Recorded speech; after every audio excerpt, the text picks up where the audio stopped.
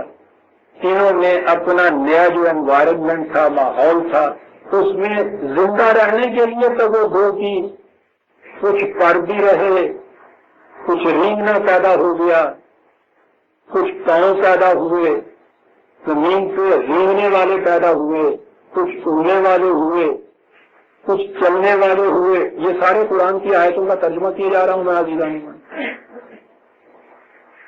پھر آگے بڑا سلسلہ توالد کا جسے آپ کہتے ہیں، استقرار حمل جسے کہتے ہیں، میملز کہتے ہیں، دودھ پلانے والے، کیونکہ ہاں یہ سلسلہ جاری ہوا، قرآن کے الفاظ ہیں۔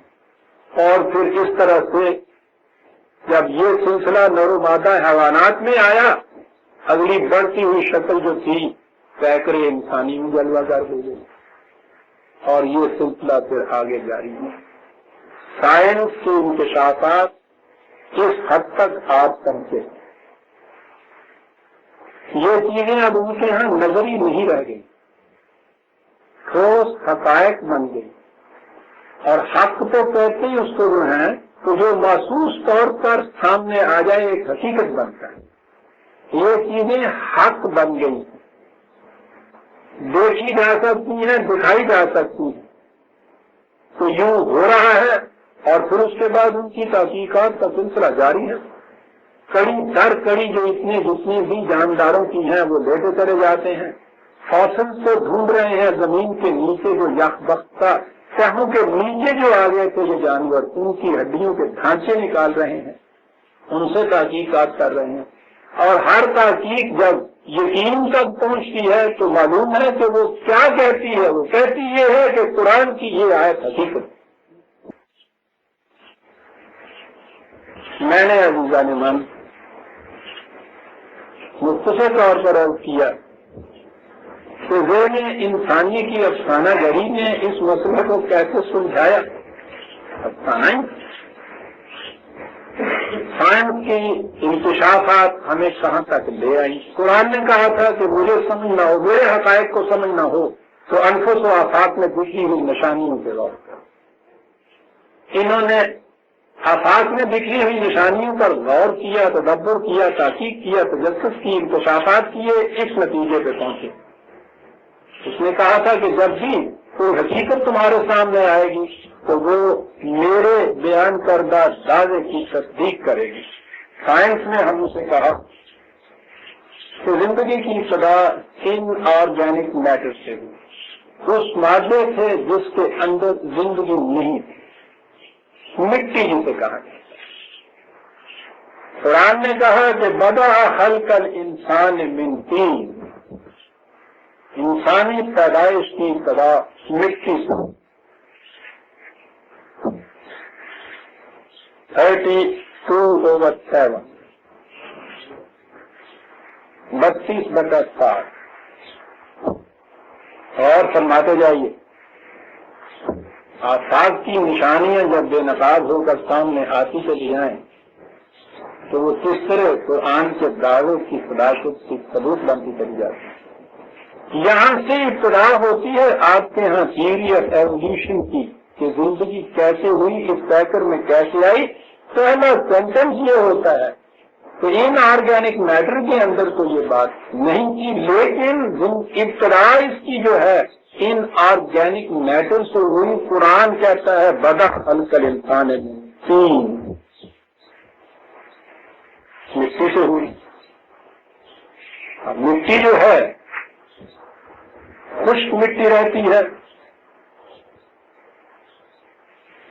تو اس کا تو پتلا بنایا جاتا۔ وہ ذہن انسانی نے جب وہ عہد تقویت میں تھا تو مٹی کا پتلا بنایا، وہ کہتا نہیں، پتلے والی بات نہیں۔ وَلَقَدْ خَلَقْنَا الْإِنسَانَ مِنْ سُلَالَةٍ مِنْ طِينٍ 23/12 مٹی کا نہیں پتلا بنایا۔ مٹی کے اندر زندگی پیدا کرنے والی چیزوں کا جو نچوڑ تھا نا، اس سے ابتدا تھی۔ کیا بات ہے قرآن!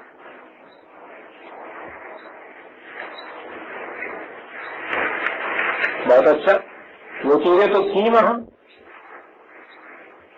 کیا آج خود اس میں زندگی کی نمود ہو گئی؟ نہیں،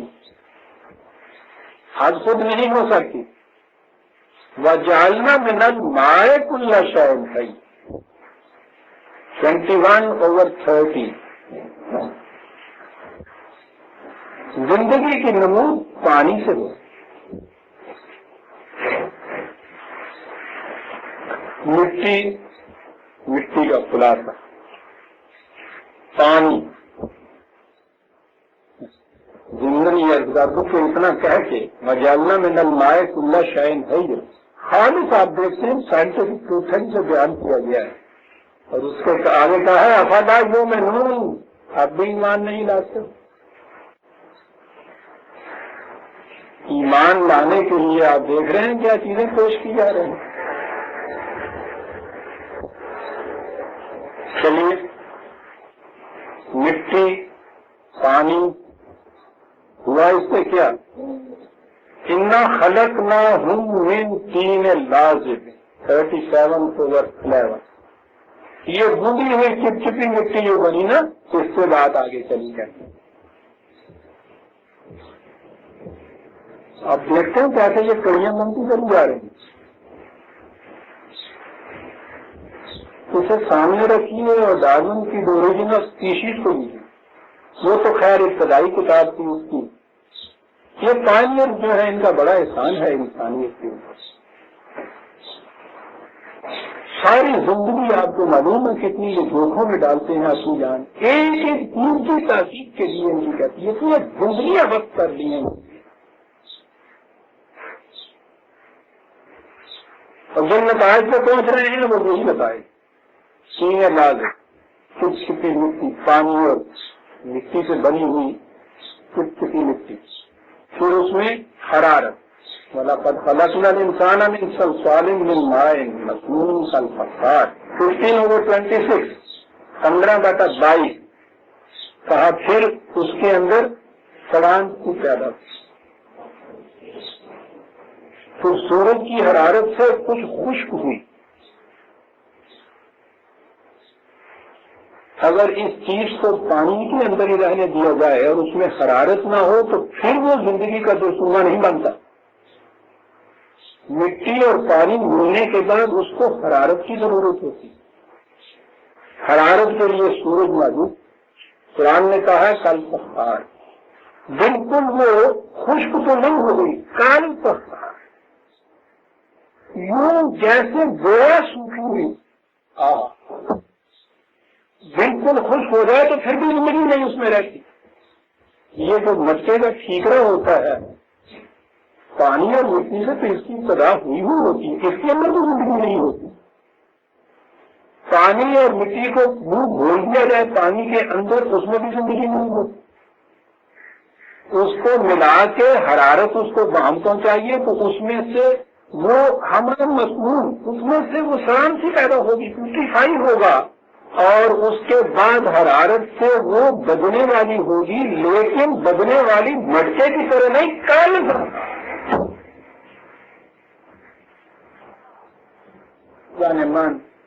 ان چیزوں کی بات تو وہ یورپ کے سائنٹسٹ ہے.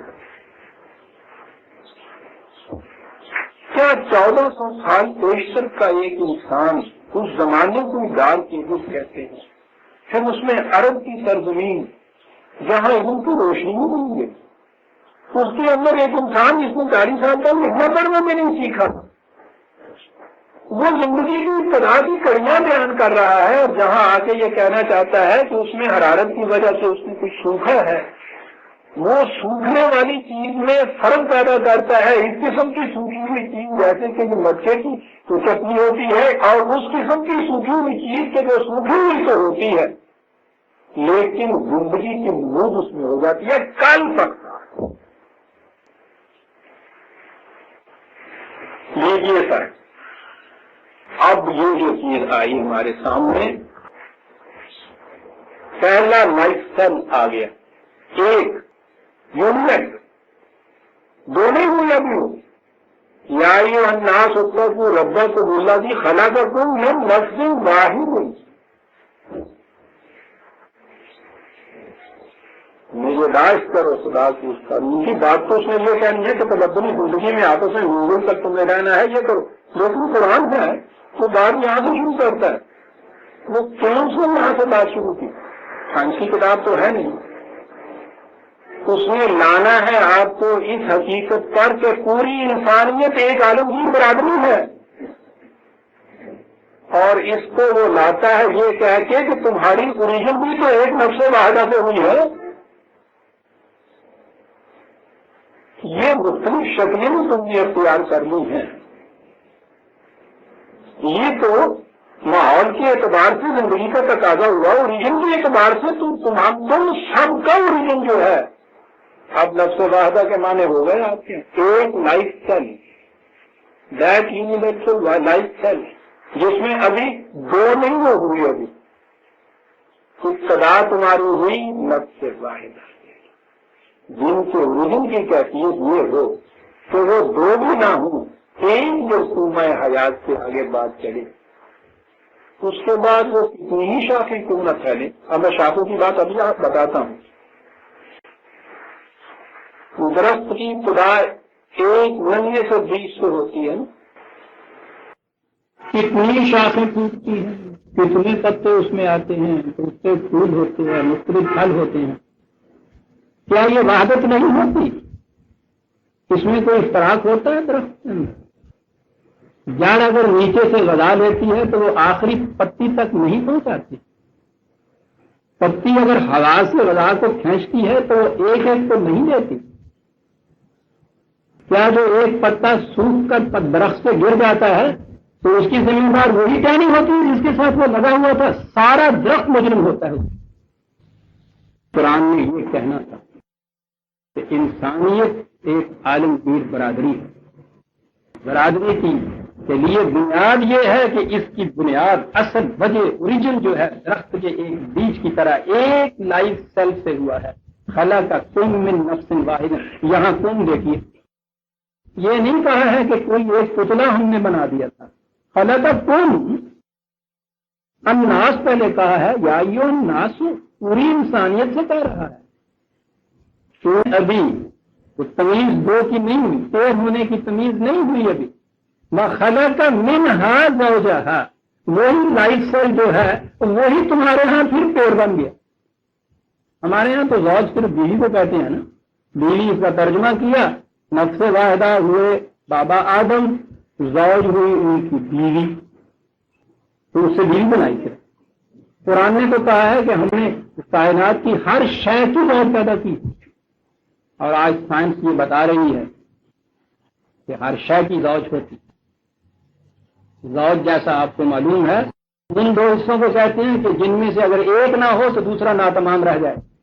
یہ جو نفس واحدہ تھا، لائف سیل تھا، اس کو جو ہٹ کے دو سسٹر سیل کے اندر جو ڈیولپ ہو گیا، الگ الگ ہوا ہے، ان میں سے ایک ایک سیل جو ہے ناتمام ہے، وہ کچھ بھی نہیں ہے، یعنی وہ تنہا اب پھٹ کے بھی دو نہیں ہو سکتا۔ اب یہ ایک دوسرے کے زوج ہو گئے، کمپلیمنٹری ٹو ایچ ادر، ایک کے ساتھ دوسرا ملے گا تو پھر یہ ایک مکمل شے بنے گی، ویسے نہیں بنتے، زوج اس کو کہتے ہیں۔ وہی اس کا ایک پیر بن گیا، اس میں بیوی نہیں اس کا ترجمہ ہے، ایک جوڑا بنا ہے اس میں سے جو ایک دوسرے کا محتاج ہے۔ اب ان دونوں کے ملنے سے بات آگے چلی، وہ یہاں تو ساری کڑیاں بیان نہیں کر رہا ہے، اس کو ضرورت نہیں، کڑیاں تو اس نے پھیلا دی ہوئی ہیں۔ یہاں تک لانے کے بعد پھر کیا کہا؟ مَا لَکُمْ لَا تَرْجُونَ لِلَّهِ وَقَارًا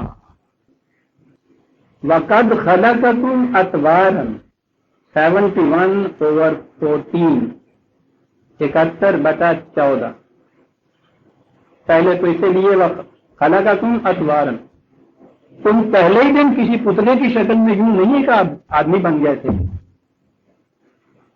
بہت سی گردشیں دے کر، بڑی تبدیلیاں کر کر، بڑے مدارج میں سے گزار کر تمہیں آہستہ آہستہ یہاں تک لائے۔ اتوار طور بطور بدلتے ہوئے، تصورات کہتے ہیں اس کو عربی زبان میں، کہ مختلف مدارج میں سے گزرتے ہوئے کوئی شاید جو آگے بڑھتی ہوئی چلی جائے، اس طرح تمہیں پیدا کیا۔ پھر دیکھیے قرآن، بات یہاں یوں نظر آئی جیسے ایک سائنٹیفک ڈسکوری کو بیان کر رہا ہے کہ تمہیں اس طرح سے مختلف حالات میں سے گزارتے ہوئے آہستہ آہستہ ہم یہاں تک لے آئے. ٹھیک ہے سائنٹسٹ اتنا ہی کہے گا. پتا قرآن کیا کہتا ہے کہ جب ایک جرثومے سے مختلف مدارج میں سے تم گزرتے ہوئے یہاں تک پہنچے ہو تو یوں تم نے کیوں سمجھ لیا کہ اب یہ آخری درجہ آ گیا, اس کا آخری منزل آ گئی اس کی, تمہارے ارتقاء کے بعد اور آگے کچھ نہیں ہے. یہ تم نے کیوں سمجھ لیا؟ مالا تم لا کر جھونا للہ ہے وقارا, تم اور وقار کی توقع کیوں نہیں اس سے کرتے بھی تو ہوگا آگے بڑھنا ہے. تم نے دیکھا سائنٹسٹ اور قرآن میں فرق کیا ہے. اور یہ مالا کم لا کیا انداز بات کرنے کا ہے. تو پھر جب کیفیت یہ ہے کہ جرثومے سے اس پیکر میں آئے, یوں آگے بڑھتے ہوئے تو یہاں پہنچ کے تمہیں کیا ہو گیا ہے؟ خدا سے مزید وقار کی توقع نہیں کر رہے. کیا ہوگا اس کے بعد؟ پستیوں کی طرف جانے کی. لَتَرْكَبُنَّ طَبَقًا عَنْ طَبَقٍ 84/19 84/19 لَتَرْكَبُنَّ رکبہ مرکب گھوڑے کی طرف. رکبہ کے معنی ہوتا ہے بلندیوں کی طرف چلنا بھی اور بلندیوں کی طرف چلے جانا. قرآن نے خدا کے ذی العروج کہا, ذی المعارج کہا, سیڑھیوں والا خدا, ایک ایک درجے سے بلندیوں کی طرف لے جانے والا. لَتَرْكَبُنَّ طَبَقًا عَنْ طَبَقٍ, ایک سٹیج سے دوسری سٹیج کی طرف بلندیوں کی طرف لے گیا. ورڈ وہ استعمال کیا ہے جس کے اندر یہ چیز موجود ہے. لے گیا نہیں, لَتَرْكَبُنَّ چڑھاتا چلا گیا ایک سٹیج سے دوسری سٹیج کی طرف بڑھتے چلے گئے. یہاں پہنچنے کے بعد کیوں سمجھ لیا کہ آخری سٹیج آ گئی؟ انسانیت کی تو یہاں ابتدا ہوئی ہے, حیوانیت کی آخری سٹیج کہہ لو. یہاں سے آگے بڑھنے کے متعلق کیوں تمہارے دل میں تو ولولہ نہیں پیدا ہوتا؟ اور وہ جو میں نے کہا تھا کہ قرآن نے سمجھایا یہ ہے کہ نفس واحدہ وہ ایک ننھا سا بیج ہے جس سے ایک تناور درخت پیدا ہوتا ہے, شاخیں مختلف, پتے الگ الگ, پھول جدا گانا. اصل کے اعتبار سے ایک سوکھتا ہے, سارا درخت سوکھتا ہے, سرسبز و شاداب ہوتا ہے, سارا درخت سرسبز و شاداب ہوتا ہے. کہا واللہ انبتکم من الارض نباتا, خدا نے تمہیں زمین سے یوں پیدا کیا جیسے درخت دیکھتے ہو اپنے سامنے جو پیدا ہوا ہوتا ہے. 71/17 71/17. کس طرح سے یہ سلسلہ یہاں تک پہنچا؟ بڑے خوبصورت الفاظ ہے قرآن. وَالَّذِي أَنشَأَكُم مِّن نَّفْسٍ وَاحِدَةٍ, خدا وہ ہے کہ جس نے تمہیں انشاکم ڈیولپ کرتے ہوئے, نشو و نما دیتے ہوئے ایک اوریجنل لائف سیل سے پیدا کیا. انشاکم نشو و نما دیتے ہوئے, ڈیولپ کرتے ہوئے آگے پہنچایا. طریقہ کیا تھا اس پہنچانے کا؟ فَمُسْتَقَرٌّ وَمُسْتَوْدَعٌ. من کیا کروں قرآن کے الفاظ. طریقہ یہ تھا کہ ایک منزل میں تم ٹھہرتے تھے, زندگی کا کاروان ایک منزل میں کچھ عرصے کے لیے ٹھہرا تھا. پھر اس کے بعد مستعودن عجیب لفظ, وہ پھر وہ جو پروگرام تھا یا وہ جو منزل تھی وہ اس کاروان کو اگلی منزل کے سپرد کر دیتا تھا امانت کے طور پہ. لے جاؤ تم اس کو آگے. مستقر و مستعودن, پتہ نہیں یہ ایک منزل میں قرار کتنے لاکھوں برس تک ہوا. کسی ایک منزل میں قرار رک کے نہیں رہ گیا. وہ مستعودن, اس نے پھر اس کو سونپ دیا اگلی منزل کے سپرد. لوگوں میرا کام ہو گیا اب تم سنبھالو. اور اس نے پھر اسی طرح کے بعد اگلی منزل کے سپرد کر دی. اور اس کے بعد اس نے کہا کہ تم اس منزل کے آگے آ گئے. وَلَكُمْ فِي الْأَرْضِ مُسْتَقَرٌّ وَمَتَاعٌ إِلَىٰ حِينٍ, اس عرضی آرام گاہ میں بھی تمہیں ایک وقت معین کے لیے صرف ٹھہرنا ہے. اس کے بعد مستعودن پھر آنا ہے, ختم نہیں ہو گیا. اس میں تمہیں اگلی منزل کے سپرد کرنا ہے. مَا لَكُمْ لَا تَرْجُونَ لِلَّهِ وَقَارًا, یہ چیزیں جب تم خود دیکھ رہے ہو سمجھ رہے ہو تو تمہیں کیا ہو گیا ہے پھر آگے بڑھنے کے لیے اپنے لیے بلند مقام یا وقار کی خدا سے توقع نہیں کرتے. قرآن نے یہ کہہ کے کہا لقد فصلنا الآیات، باتیں ہم بڑی نکھیڑ کر جسے کہتے ہیں فصل الگ الگ کر یوں اسی نکھیڑ کے کہنے آگے یوں جدا کر الگ الگ کر کے اس کو ہم بیان کرتے چلے جاتے ہیں ان تینوں کو. بڑا ٹھیک ہے لیکن لقوم یفقہون صرف ان لوگوں کے لیے جو تفکر سے کام لیتے ہیں، آنکھیں بند کر کے چلتے آنے والوں کے لیے نہیں. لقوم یفقہون یہ ہے جو کچھ ہم کرتے چلے جائیں. آیا زیر نظر کے لیے اتنا ہی کافی ہے جو میں نے عرض کیا، ورنہ قرآن آگے پھر لاتا ہے کہ انسانی بچہ رحم مادر میں کیسے آتا ہے، وہاں کس طرح سے حیوانی بچے کی طرح پرورش پا کر ایک مقام پہ پہنچ کر نہیں حیوانی بچے سے یہ بالکل ممتاز الگ ہو جاتا ہے. پھر یہ خلق آخر قرآن نے کہا ایک جدا گانا مخلوق ہو جاتا ہے، اور اس میں کیا ہوتا ہے کہ یہ صاحب اختیار و ارادہ ہوتا ہے، حیوان صاحب اختیار و ارادہ نہیں ہے. کہتا ہے یہ ہے وہ روح خداوندی جو تمہیں دی جاتی ہے. اس نے صرف آگے ایک بچہ پیدا کرنا ہے. حیوان کا بچہ عزیزان من جیسا وہ پیدا ہوتا ہے اس کو اگر طبی پرورش نشو و نما کا سامان دیے چلے جائیں کھانے پینے کو تو جو کچھ وہ اس کا ماں باپ ہوتا ہے وہ آخر میں خود بخود بن جاتا ہے. بکری کا بچہ اسے صرف آپ کو دودھ گھاس چارہ دینے کی ضرورت ہے، کسی اسکول میں بھیجنے کی ضرورت نہیں ہے، اسے کچھ سکھانے کی ضرورت نہیں ہے کہ دیکھو بیٹا ماں باپ کے نقشے قدم پہ چلو، تم بکری کی اولاد ہو بکری بنو. اسے کہنے کی ضرورت ہی نہیں ہے، وہ کچھ اور بن ہی نہیں سکتا، وہ از خود وہ کچھ بن سکتا ہے. شیر کا بچہ شیر بن جاتا ہے، بکری کا بچہ از خود بکری بن جاتا ہے، ان کے اختیار و ارادے کو دخل نہیں. لیکن آپ سوچئے تو صحیح کہ انسان کا بچہ کیا اس کی بھی یہی کیفیت ہے کہ اس کو اگر صرف کھانے پینے کو آپ دیے جائیں اور پھر اس کو چھوڑ دیں اسی طرح سے؟ اور تو رہا کیا یہ بھی ممکن ہے کہ جو کچھ اس کے ماں باپ سے جس انداز کے وہ وہی کچھ بن جائے؟ شکل و شباہت تو لے آتا ہے ماں باپ، تو یہ پیورلی فزیکل چیز ہے، لیکن وہ جو اندر انسانیت ہے کیا اس کو بھی وہ از خود لے کے پیدا ہو جاتا ہے بکری کے بچے کی طرح؟ یہ تو روز کا مشاہدہ ہے ہمارے یہاں. ماں اور باپ دونوں ایم اے ہوں، بچہ جو پیدا ہوتا ہے بالکل اسی طرح سے جاہل ہوتا ہے لگتا ہے اس کو سکھانی پڑتی ہے. چلو اگر وہ نالائق ہی رہے گا، ایم اے پاس جوڑا تھا میٹرک بھی کتنے پڑھا ہے جب میں کہتا ہوں نہیں لے کے آتا یہ کچھ. آپ کو پڑھانا پڑتا ہے اور پھر تربیت دینی پڑتی. جس قسم کے ماحول میں اس بچے کو آپ چھوڑ دیں گے جو تربیت آپ اس کو دے دیں گے وہ وہی کچھ بن جائے. لہذا یہاں سے جو اب زندگی آگے بڑھی تو یہ حیوانی زندگی کا انداز نہ رہا کہ ایک نر اور مادہ نے اختلاط سے آگے ایک بچہ پیدا کر دینا ہے اور معاملہ ختم.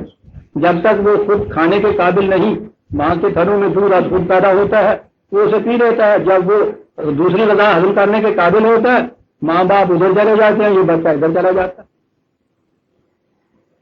اس بچے کی تو یہ صورت نہیں ہوگی. اسے تو آپ کو حیوانی پیدائش دینے کے بعد انسان بنانا پڑے گا.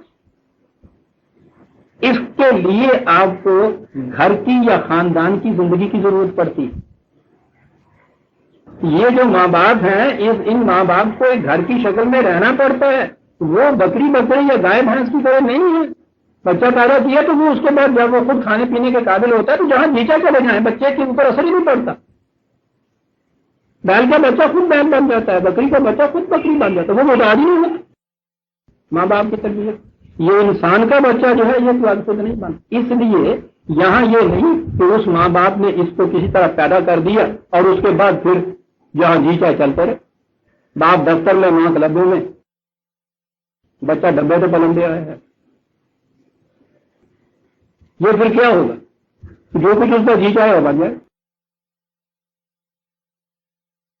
یوں ہم ان کی پرورش کرتے ہیں اور پھر جب اس کے بعد وہ قوم بنتی ہے جو ہمارے سامنے ہے، نئی جنریشن، تو انہیں کوستے ہیں، وہ کوسو اپنے آپ کو، تم نے اپنے آپ کو حیوان کی سطح میں رکھا کہ صرف پیدا کیا ایک بچے کو، چھوڑ دیا تم نے گھوڑوں اور گھوڑوں کی طرح اس بچے کو، پھر کیا خود یہ کچھ بنے گا؟ بڑی ذمہ داری عزیزان انسانیت کے اوپر میں سمجھتا ہوں بہت بڑی ذمہ داری اور بوجھ ہے ایک بچے کو اس دنیا میں لانے کا موجب بننا۔ آپ کس قسم کا اضافہ کرتے ہیں اس انسانیت کے اندر، اس کے لیے ضرورت تھی۔ قرآن نے جو یہاں کہا ہے یا ایھا الناس اتقوا ربکم، یہ خدا کے قانون ربوبیت کے ساتھ جو تم نگہداشت اس کی کرو گے یہ بڑی ضروری چیز ہے۔ یہاں کہنے کے بعد وَبَثَّ مِنْهُمَا رِجَالًا كَثِيرًا وَنِسَاءً سلسلہ آگے چل کر پھر کہا وَاتَّقُوا اللَّهَ، تمہیں ان قوانین کی نگہداشت کرنی پڑے گی، ان اقدار سماوی کی نگہداشت کرنی پڑے گی۔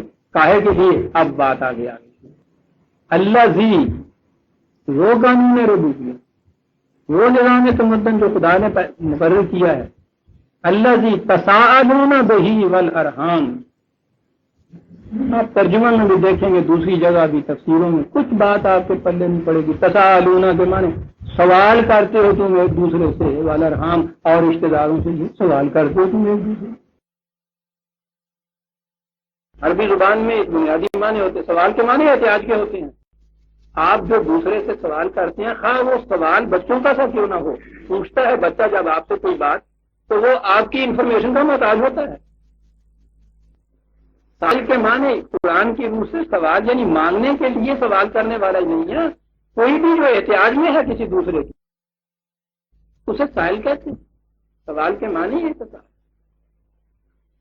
تساءلون، ایک دوسرے کے محتاج ہوتے ہو تمدنی زندگی کے اندر۔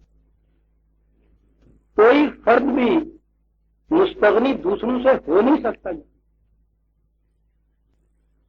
تمدنی زندگی کے اندر تعاون کی نہایت بڑی ضروری ہے۔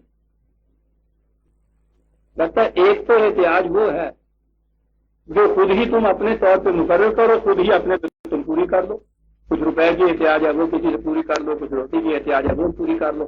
آپ نے پتا یہاں قرآن نے کیا کہ الذی تساءلون بہ، ہماری احتیاجیں قانون خدا بندی میں ایک دوسرے کے ساتھ پوری ہونی چاہیے، اس لیے تمدنی زندگی کی ضرورت ہے۔ یہ بہی عجیب تھی، اس نے بالکل متمیز کر دیا معاشرے کو، نہ معاشرہ طے کر دیا۔ وہ قانون کرتے ہیں ایک دوسرے کے ساتھ، کرتے ہیں ایک دوسرے کی مدد کے محتاج ہوتے ہیں، بیسک کوئی چیز ایسی بنیادی نہیں ہوتی ان کے درمیان جو ان کو باندھتی ہے ایک دوسرے کے ساتھ۔ یہاں تو دوسرے کی مدد کے محتاج ہوتے ہیں،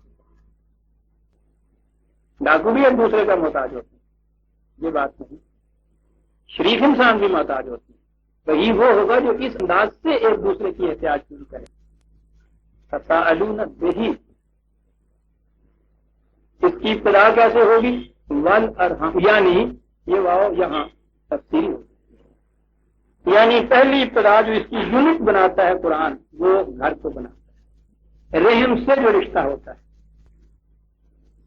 ایک یونٹ سے اس کی ابتدا ہوتی ہے۔